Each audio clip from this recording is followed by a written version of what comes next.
ఏమీ పిల్ల, ఎవరే వాడు? నీ మొగుడే కదా, ఎక్కడికి పారిపోయాడు అన్నారు. అమ్మంది, అయ్యో తండ్రి, నువ్వు నాకు తండ్రి లాంటి వాడివి, నన్ను గద్దిస్తావెందుకయ్యా? పువ్వుల తోటలో విహరిద్దామని తీసుకొచ్చాడు, వచ్చాను. ఆయన ఎక్కడికి పారిపోయాడో నేనెక్కడ చెప్పగలనండి. ఆయన ఎక్కడ ఉంటాడన్నారు. ఎక్కడ ఉంటాడంటే ఏం చెప్పని, కొండలంతా ఉంటాడు, ప్రపంచం అంతా ఉంటాడు. ఎంత గడుసుగా మాట్లాడేవే పిల్ల, అంతటా ఉంటాడా? కానీ మీ ఆయన్ని చూపించలేవా? ఎక్కడికి పోతాడు? చీకటిగా ఉంది కదా, నేను వృద్ధుణ్ణి అయిపోయాను. నిన్ను గుర్తుపడదామన్నా నువ్వెవరో గుర్తుపట్టలేకపోతున్నాను. అందుకని నిన్ను ఈ సంపంగి చెట్టు కట్టేస్తానని మొలకున్న ఉత్తరీయం తీసి ఉత్తరీయం వేసి కట్టేశారు. ఆయన కట్టేస్తే పాపం తల్లి రాత్రంతా సంపంగి చెట్టుకి కట్టుబడిపోయి ఉండిపోయిందండి. ఏమా తల్లి కర్మ, ఆ తల్లి కనుబొమ్మ కదిలితే ఐశ్వర్యం వస్తుంది. అటువంటి తల్లిని ఉత్తరీయంతో కట్టేశారు అనంతాచార్య వారు. కట్టేస్తే తెల్లవారిపోయింది.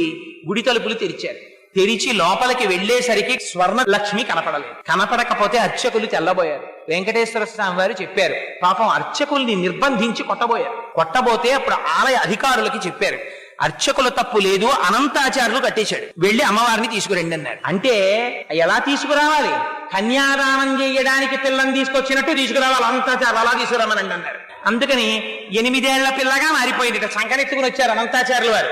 ఎత్తుకొచ్చి తీసుకొచ్చి అక్కడ కూర్చోబెట్టి, అయ్యా తెలియక తప్పు చేశాను అయ్యా వెంకటాచలపతి, ఇదిగో తీసుకొచ్చేసాను, అమ్మవారిని తీసుకోమన్నారు. అంటే ఆయన అన్నారు, నువ్వు అలా తీసుకొచ్చి ఇచ్చేస్తే కుదురుతుందా?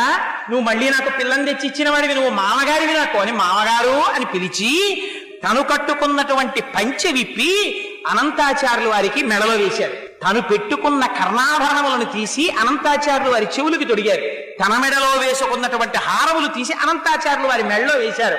అదిగో ఆ అనంతాచార్యుల వారంటే అంత పరమపావనమై ఆయనతో సాంగత్యమును అనుభవించిన వారు.